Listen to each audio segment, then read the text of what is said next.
Good morning, evening, or afternoon, depending on what side of the pond you're on, and welcome to a Team of the Month episode of Across the Pitch. It is the second to the last day of July, and this is going to be the second and final installment in the series that we are doing on Burnley F.C.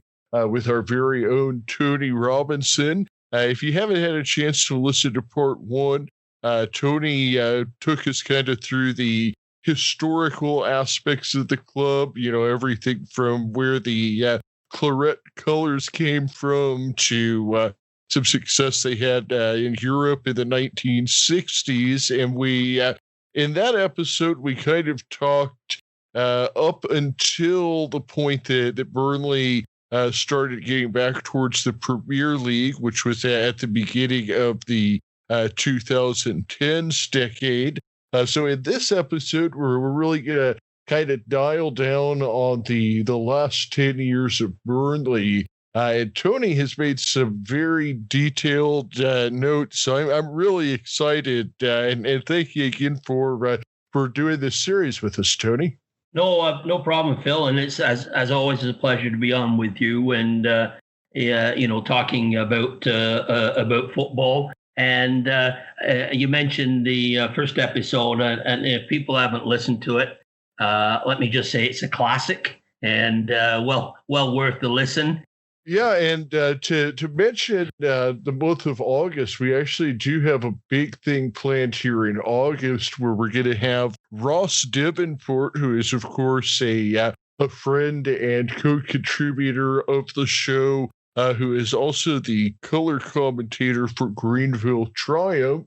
And the other day I said to Ross, we haven't had Greenville as our team of the month yet, so looking forward to August. We're going to have Greenville Triumph as our team of the month.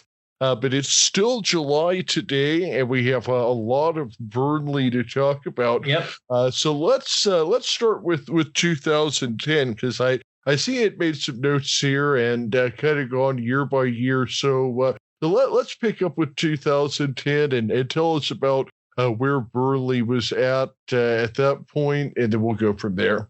Yeah, I think the big thing for in the 2009 playoffs, they played Sheffield United at Wembley, and they were not, as seems to be the case in more times than not, they weren't the favorite in that match, but a really outstanding strike by Wade Elliott. They won the match 1-0 and got promoted.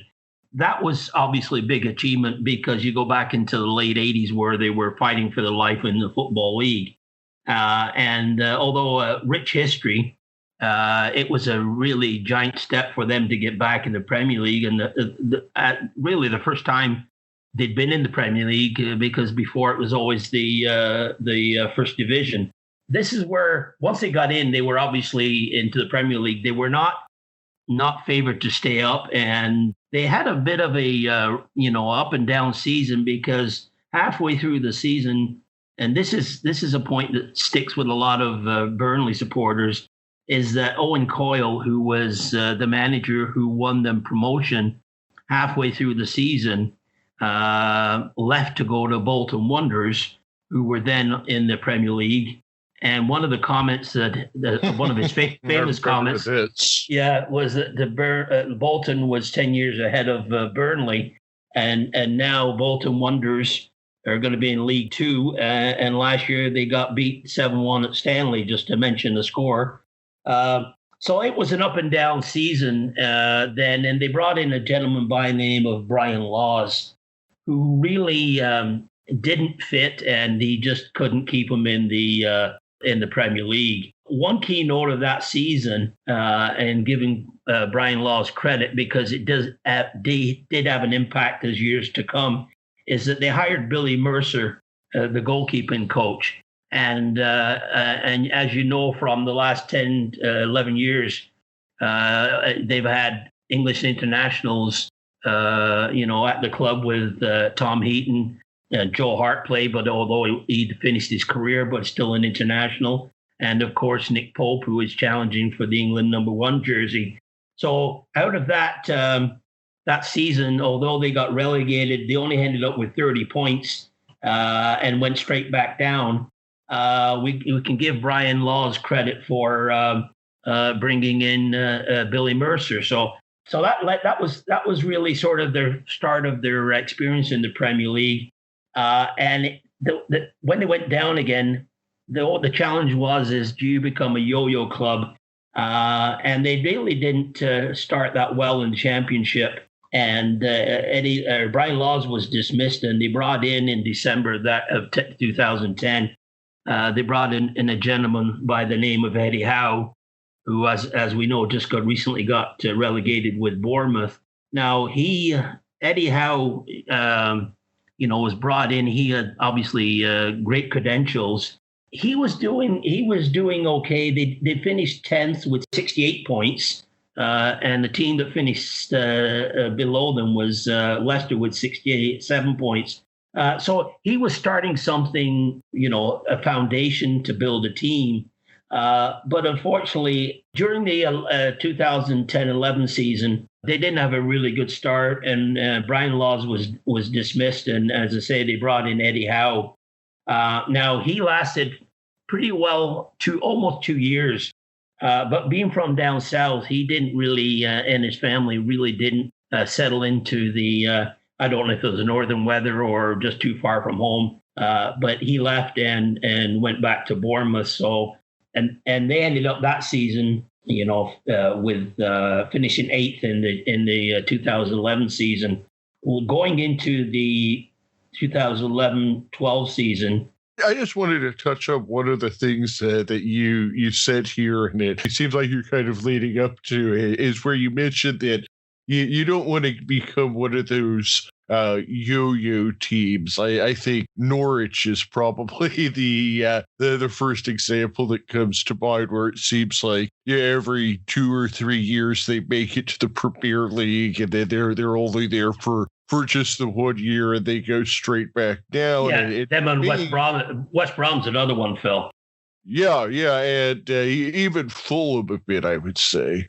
Yeah, Fulham. I mean, they could come up again this year. So it's hard to say. And I think the key, there was that change of managers from Brian Laws to Eddie Howe, and you could see Eddie Howe was doing something, but when he left in that championship season 2011-2012, he left in October of 12, but they finished 13th with 62 points. But the key for what Eddie was doing then is the players he brought in that not only had an impact but still continue to do so. And Eddie Howe brought in Ben Mee from City, and also Kieran Trippier from City. And both have gone on to great careers, and Ben Mee has just renewed his contract. So, I mean, he's probably one of the most steadiest centre backs in England, and unfortunately, he's never been recognised by his country. His playing partners have always been recognised: Michael Keane, James Tarkowski. But Ben Mee is really one of the steadying influences back there in front of Nick Pope. And also a player that's got a lot of mileage this year. He brought in Danny Ings from Bournemouth, and who obviously did very well at Burnley, leading to a transfer to Liverpool. Obviously, injuries didn't pan out for him there, and he's having great success scoring goals with Southampton. So, you could see then, even though he was only here for a couple of years, some of the eye for the talent. Yeah, and you could see where the foundation was being laid for whoever came in. Yeah, absolutely. And I think that's where I was going with what I was saying, is I feel like, just kind of looking through, your notes here, that it seems like those 2 years from, the 2010-11 season and the 2011-12 season were really where the club kind of solidified the roster to be able to get back to the Premier League. And then stay back there and not be, one and done. I think that those 2 years were not even so much about winning the championship, but really trying to to build that roster to once you did get back to the Premier League to be able to stay there. Yeah, and I think when Eddie Howe left, you've got, you bring in a new manager, and a week later they brought in Sean Dyche in October 2012. But at that point, you're in a position where you've got to, so let's say rebuild, but you got to reset because you got a new manager coming in. He's got to get his staff together. And when Sean Dyche came in, then obviously that year was sort of a reset year where he sort of stabilized the club, and he got into an 11th place finish, 61 points. But the key was him coming in and sort of started to build the team for next year, and he did, because obviously the following season, 2013, 2014, basically quite a similar squad that from what he got from Eddie Howe with a couple of additions. He finished second in the championship, second to Leicester, and they got promoted in 2014. That year, I think one of the keynotes is that he brought in Tom Heaton and Ashley Barnes were the first two of his signings. And obviously what an impact those two players had on the club. And Ashley Barnes still to this day, is considered a tough striker that's going to get you 9, 10, 11 goals. That strike, it's funny, that season too, the 13-14, when they got promoted, the strike partnership was Danny Ings and Sam Vokes scoring. Ings got 21 goals and Vokes got 20. It shows you then they had a top-notch keeper and they had a strike force, and you get that combination. And with Ben Mee in the backfield, that was a right recipe for success. Mm-hmm. Unfortunately, yeah. I mean, I think that what I'm hearing, and this is kind of what I've been kind of leaning towards, is that it really seems like during this period is that what Burnley was focusing on is making sure that the signings they were making were not only players that would just be good at the championship level, but would also still be players that would be good at the Premier League level, where I think where you see teams like Fulham or Norwich get in trouble is that they end up with a lot of players that are very good at the championship level and then just can't quite hack it at the Premier League level.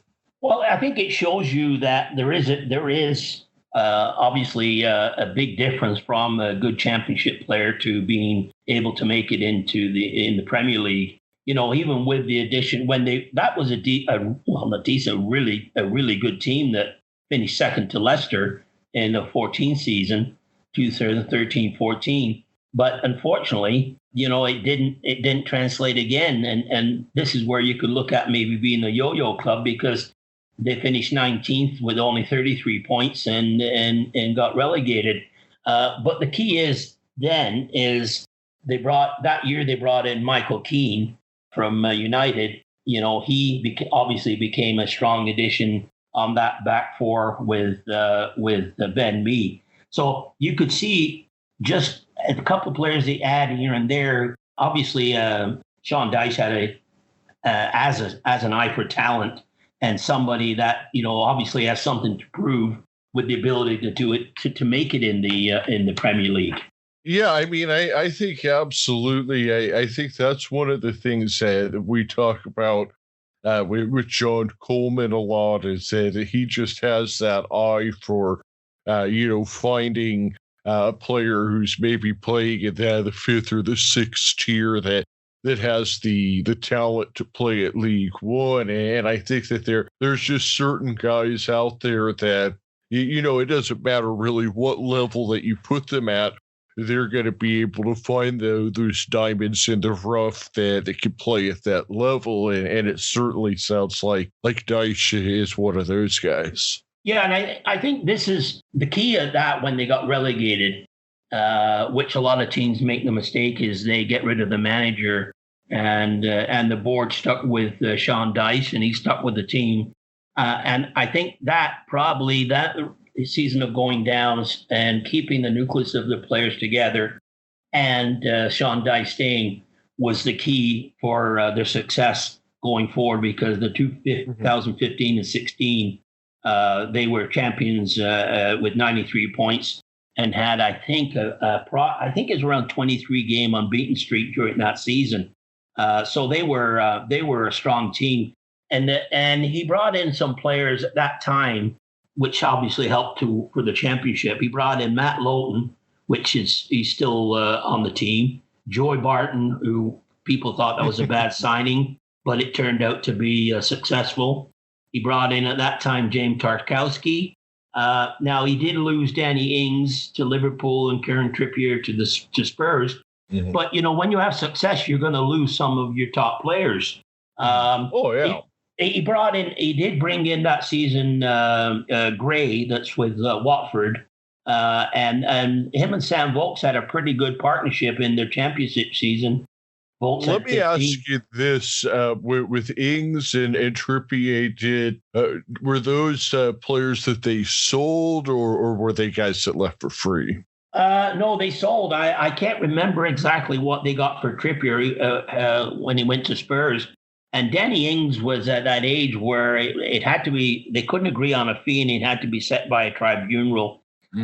Liverpool were playing. But they did get money out of both those guys. So really, even though you're losing those guys, that goes back to what we always talk about.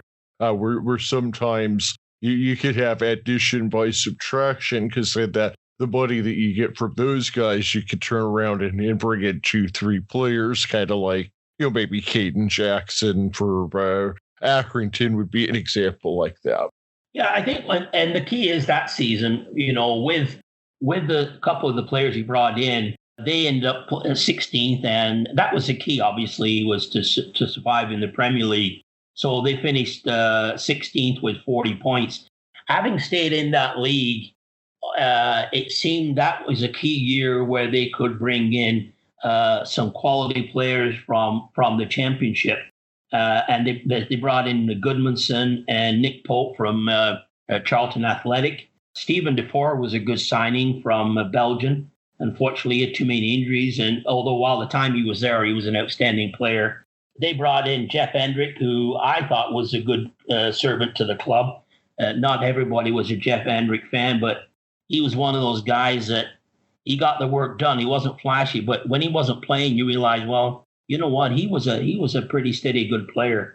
And one of the players that I think's really improved under Dyche is they brought in Ashley Westwood from Villa, and they brought in Robbie Brady from I think it was Norwich at the time. You've got that season, where it's the second season into the Premier League, and the group of players he brought in, there's still quite a handful of those players at the club. So I think that was one. The fact you stay in the league, you seem to be able to attract that little better talent. Yeah. Oh, yeah. And now, so now they haven't gone down since. They've been in the Premier League ever since, correct? Yes. And it seems like what they've done, you can look back at the 16-17 season where they had 3 strikers. Bolts had 10, Gray had 9, and Barnes had 6. So you can see that Dyche had that theory in that he wanted to obviously go to he plays 4-4-2 for the majority of the time. Mm-hmm. He needed 3 or 4 quality strikers, and it's taken some time, but I think this season reflects, that he had depth at the striker position. Although Vidra only scored 2 goals, they were key goals, and he's shown he can play. But I think that's that. When you have when you go 4-4-2, you have to have at least 4 good strikers in your squad. And there's some talk now. I was reading today that they're looking at Troy Deeney. I'm not sure if Troy Deeney is the type of player Sean Dyche would bring in, but he's certainly talented, but yeah, he's a guy that likes to run the belt a bit. He's 32, and I don't think he would be a starter on a regular basis. Now, the only way I would say if they sign Deeney is if one of those 4 guys aren't coming back, and if Barnes' injury is to the point where he can't come back, it may be cover for him. But if all four are back, you have the potential for every one of those strikers, depending on game time. They all have the potential to score 10 goals. I mean, Rodriguez scored some nice goals this year with filling in. Wood is going to get you that 10 to 15 goals. Vidra has a potential to get you up to 10. And so I think there's the potential there. And I think that's where he's built on, because we go back to when Sam Volz left, and then in the 17-18 season, he brought in Chris Wood. Yeah, the 17-18 season, that was the most successful year for Burnley in the past decade, because you finished 7th in the Premier League. That was also the year that you qualified for the Europa League. Yeah, and I mean, if you got 50, they got 54 points, which is the same output as they had this year.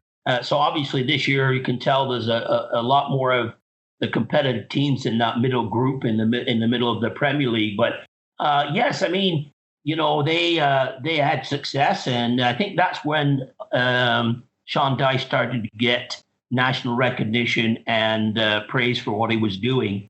But if you look at that year too, who he brought in Charlie Taylor, and as really, really good, solid left back who I think has potential to be an England call-up. He brought in Jack Cork, a good, steady midfielder. Phil Bardsley, as cover, who has played a lot of positions at fullback, games at fullback, covering for Matt Loughton. And he brought in Chris Wood and Aaron Lennon. You could see that, there's some quality names that he was able to bring in that season. So let me ask you this. So hypothetically speaking, if the 2017-18 team were to be able to play a match against the 2019-20 team, who do you think would win? Oh, that's a good question. I'd go with the present squad. Yeah, you think that the present squad is the strongest squad that Burnley has had so far? Yeah, I think so. I think because it's the way he's built his players and the way it takes a player when he comes in, he doesn't always start right away. They'll sit on the bench a bit. They'll go through the development. There's a saying for Burnley that, you don't have to be match fit. You got to be Dyche fit. So, which means not only you have the fitness level, but you have to have the understanding of the system. Mm-hmm. And that's he'll make you earn it. He'll make you pay your dues. And I think because of that, this team has got that Dyche mentality that you could see from the way they played and the way the streak they went on in the last 15, 16 games. They play a system, and I think that this team would have beaten the team that was. So would you compare him to somebody like a Bill Belichick? Yeah, well, that's a good comparison, or a tough one, because of the different sport. But Bill Belichick does sort of bring in players that fit the system, doesn't he? In the for the Patriots. He gets the best of it. I just when I was hearing you kind of describe some of the things about that the players have to be ready to play the Sean Dyche way. It just kind of it echoes a lot of the things that you tend to hear people say about Bill Belichick, and I mean certainly, Bill Belichick is a guy with quite a few Super Bowl rings, and given the size of Burnley's club, I mean, what did you say the population of Burnley is? I think 70,000, 73,000, you said? Yeah, somewhere in that range, 70 to 75,000, yeah. For a club the size of Burnley, I mean, 7th in the Premier League, that's almost like winning a Super Bowl right there. Well, yeah, I mean, basically, you're the best of the rest. Back then, it was the traditional top six. And Burnley really finished the best of the rest. And even then you could see the way he was looking at for his strikers, because Wood had 10 goals and Barnes had 9. And I think that's what he's thinking is that if he has depth at that position and each one of those guys can chip in where for 9, 10, 11, 12 goals. That and with that and the two center backs and a quality keeper in Pope, that seems to be his way to build a team. His midfield people are good, steady midfielders. They'll feed the ball wide to McNeil, and now Goodmanson's back in after being out for a while. I think if they need to add players, you may want to look at a creative midfielder and or somebody to cover on the side that Goodmanson's on, because unfortunately he seems to have a bit of bad luck when it comes to injuries. Yeah, I mean, just to kind of put things into perspective, and as an Arsenal supporter, I hate that this has to be my example. Burnley with 54 points. I mean, they finished within 2 points of Arsenal this year. They finished ahead of Everton. They finished ahead of Newcastle. They finished well ahead of West Ham. I mean, these are some big clubs that Burnley's in the neighborhood with. Yeah, I think everybody predicts, they always seem to predict Burnley's either going to be fighting for relegation or they're going to be from 15th down. And I think being 10, I think beginning of the season, I looked at it and I said, if it's 10 to 12, if they finish anything, we're in that position, I think that's a success. So even though, they lost the last game and dropped to 10, I still think it's a success because you are listed in the top 10. They've done well with, I think they get with finishing 10th, they get, I think it's about 121 million pounds. Is that all? Yeah, that's all. The other thing I would mention, and this is kind of more of an American sports thing, you don't really hear it used in association football too much because, the draw is obviously such a big part of things. But, Burnley had 15 wins and 14 losses, so they're what we call at this side of the pod, they were an above 500 team. Yeah, I mean, it's funny because when you look at the standings, the two things that I look at really in the Premier League standings are the number of wins, then your draws. But I look more at the goal difference than the number of losses. I know because any team, if you're going to, any one mid-table team are going to lose probably half of their matches. It's the number of wins, and to get 15 wins and be unlucky not to get another draw their last match. 15 wins is a pretty darn good season for any team because you get 15 wins, you're staying in the league no matter what. I hate to use this as an example again, but Arsenal, they had 14 wins, so there you go. There you go. Yeah, and they talk about clubs like Arsenal. They want it's obviously finishing where they did is not. It's not not happy. It's not a successful. Four positions below our standard spot. Yeah, and I guess they've got to. If they win the FA Cup, they get back into Europe, don't they?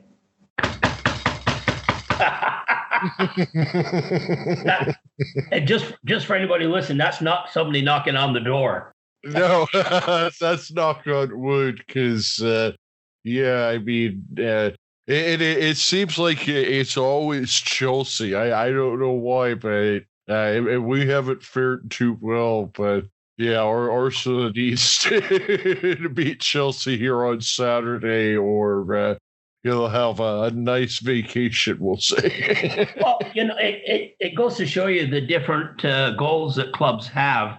Burnley's goal is to stay in the Premier League, build their infrastructure, which they have, and they're now Category 1 in their academy.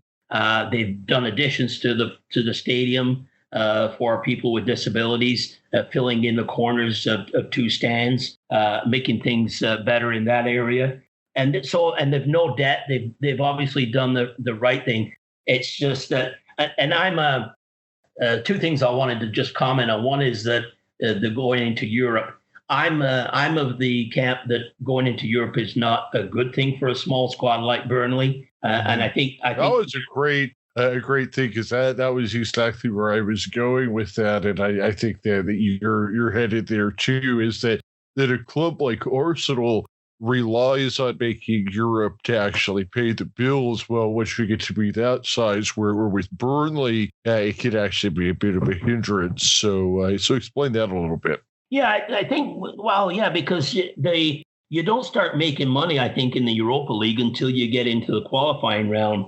And Burnley lost, in the second qualifying round to Olympiacos, and they had injuries as a result of that. They didn't really add any size to their squad in the number of players, so they go into the season, with injuries.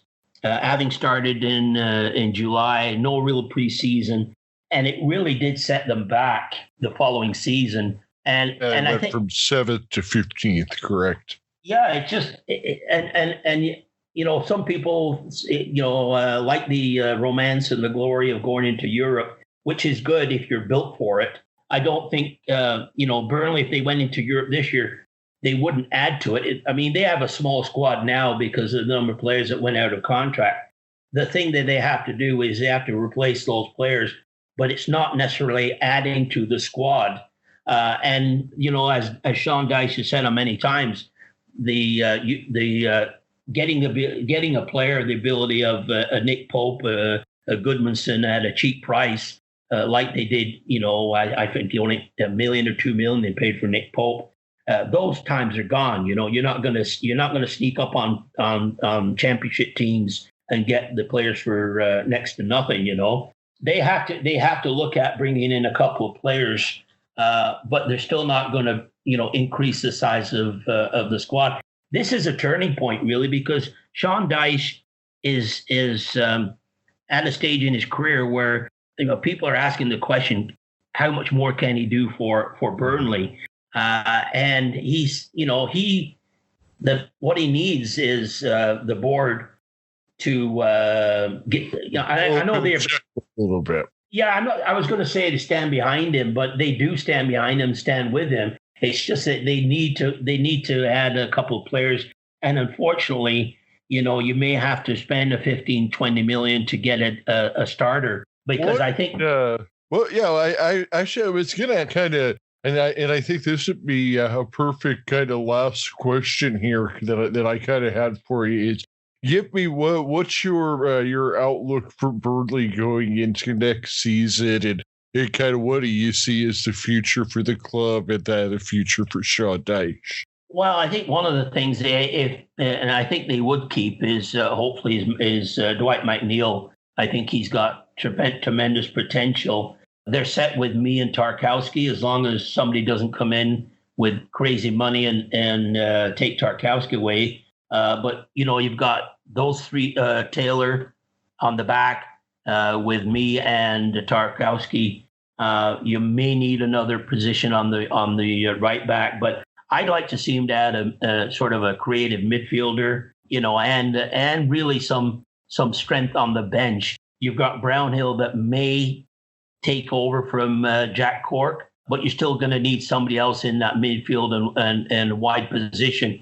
There's a player that I don't know if he'd be in the wage bill. He might not be. That's went down with Watford, Delafeu, and he's been out with an injury, but he's one of the reasons why Watford sort of came bouncing back. He's good with the ball. He's quick. I think he's somebody that you could put put wide in midfield with Burnley, and I think he could feed the ball into guys like Barnes and Wood, and Rodriguez. He'd be that type of a player, I think, that would solidify Burnley to being an established mid-table team. I think you could call Burnley an established Premier League team now. I think because they proved it and they've earned it. But if Sean Dyche, I don't know, Sean Dyche, where would he go if he was to leave Burnley? To talk about teams, they've talked about Palace, they've talked about West Ham and teams like that. I'm not sure that he is would be going to a Palace or a West Ham. Yeah, I mean, I don't really see that Palace or West Ham necessarily has a higher ceiling than Burnley. I mean, to me, it would have to be one of the top 6 teams, or maybe something like England national team coach. But I think because I don't think the relationship he has with the board here might have been strained a little bit, but it's they have that mutual respect, and I don't think he would get along with the chairman, chairman at West Ham, or the chairperson at Palace. And I think the drawback that he's, for the Big Six is they want to hire a name. Well, yes, somebody that has coached in Europe, and he doesn't have that. Or the Champions League or something like that. And I mean, I think the other thing to look at is what we talk about so much is that I think that it's sometimes a manager's success is kind of linked to their location and the fact that they just kind of fit there. Because we've seen so many people, whether it be Nathan Jones at Luton, Danny Cowley with Lincoln, Graham Wesley with Stevenage, even John Coleman leaving Accrington to Rochdale. It just seems like when guys leave that place where they've had success, that so many times they kind of wish that they hadn't and find their way back.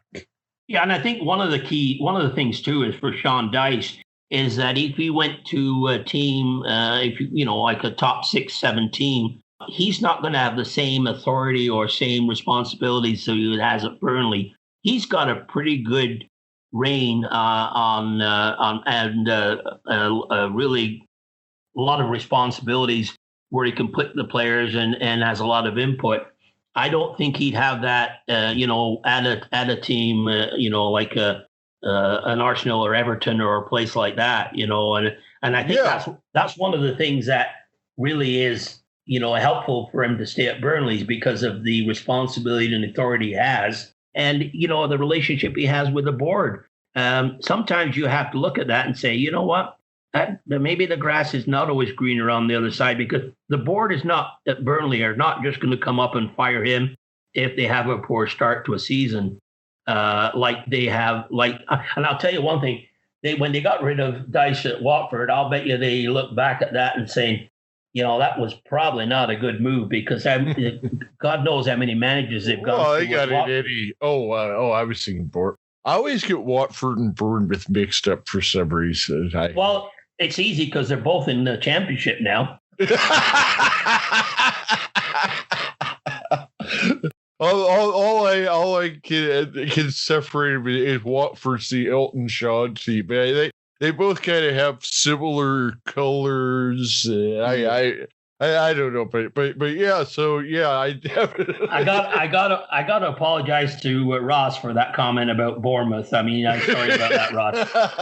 I think once they start the season off this year, Sean Dyche is going to be the longest serving manager in the Premier League once the season starts up. Going back to what I mentioned earlier about the similarities between Dyche and Bill Belichick, I mean, in Belichick's relationship with Robert Kraft and how he kind of has full control of the roster there in New England. And, you think back to when he was coach of Cleveland, he didn't have any success there. I mean, a lot of it, to me, like you said, it really does have to do with that relationship between the owner and the manager. Well, I think the key is, and I think this is when you look at Burnley, and Sean Dyche has recognized that you have to have in key positions, you have to have a top quality goalkeeper, and your center backs have to be top notch, and then you've got some strikers that can score. I think this has been a great discussion, and I've really enjoyed this 2-part series for the team of the month on Burnley. What parting thoughts do you have before we wrap up? Well, Well, I just let's hope they can bring in 2 or 3 players that will solidify the squad.